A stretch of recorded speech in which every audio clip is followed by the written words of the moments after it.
किसी ने बड़े कमाल की बात कही है कि तड़पना क्या होता है उससे पूछिए जिसके पास सब कुछ है लेकिन वो नहीं जिसे वो वाकई चाहता है। नमस्ते दोस्तों, मेरा नाम है आरजे कार्तिक।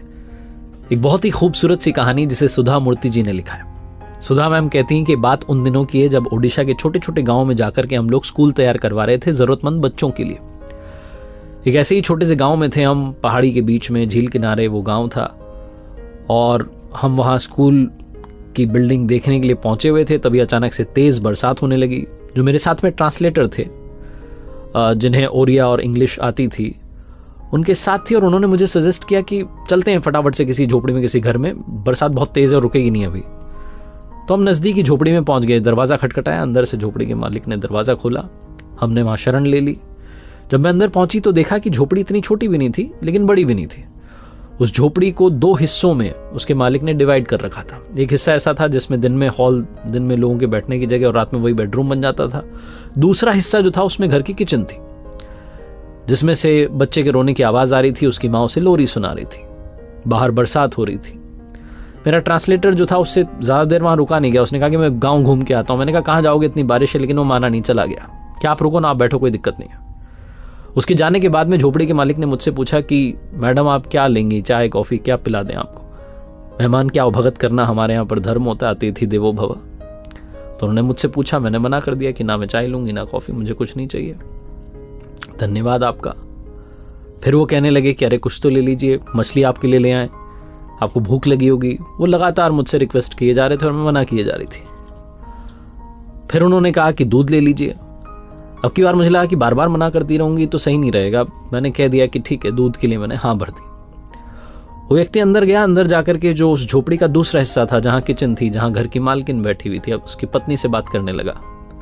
दोनों ओरिया में बात कर रहे थे लेकिन मुझे कुछ कुछ समझ में आ रहा था क्योंकि मैं संस्कृत समझती थी और संस्कृत के शब्द उसमें शामिल होते हैं। उनकी बातचीत से मुझे समझ में आया कि दोनों के बीच में झगड़ा शुरू हो चुका था। घर की मालकिन कह रही थी कि तुमने किस हक से उनसे पूछ लिया कि दूध पिएंगे, और उन्होंने कैसे कह दिया कि दूध पीना है? हम गरीब लोग हैं, हमारे पास में दूध कितनी बड़ी चीज़ होती है, और हमारे पास में छोटा बच्चा भी, हमें उसको भी दूध पिलाना है। वो क्या उस छोटे बच्चे के हक का दूध पिएंगे? वो लड़े जा रहे थे। वो कह रही थी घर की मालकिन कि उन्हें मछली खिला दो जा करके। तो वो झोपड़ी का जो मालिक था वो समझा रहा था कि नहीं, वो वेजिटेरियन है, वो शाकाहारी है, वो नहीं खाती है मछली, चाय भी नहीं पीती हैं। अब घर आया मेहमान है, कुछ तो खिलाना पिलाना पड़ेगा। कोई बात नहीं, दूध हम कुछ कर लेंगे।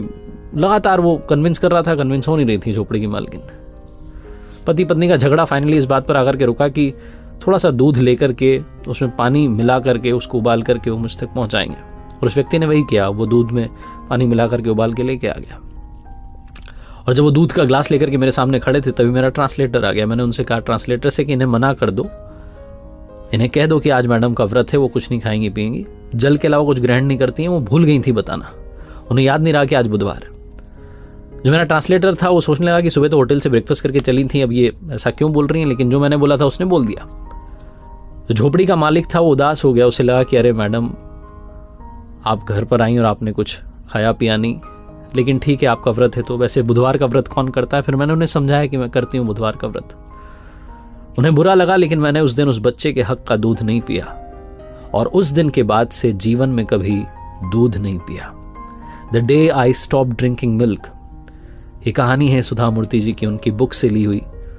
और आज इस कहानी के जरिए बस ये बताना चाहता हूँ कि हमारे आसपास बहुत सारे ऐसे लोग हैं जो संकटों का सामना कर रहे हैं, लेकिन उनके चेहरे पर मुस्कान कम नहीं होती, उनके भाव कभी कमज़ोर नहीं होते। वो हमेशा दूसरों की भी मदद करना चाहते हैं, अवभगत करना चाहते हैं। एक बार फिर से वही बात कहूँगा जो अक्सर आपसे कहता हूँ, आइए इस दुनिया को अच्छा बनाते हैं।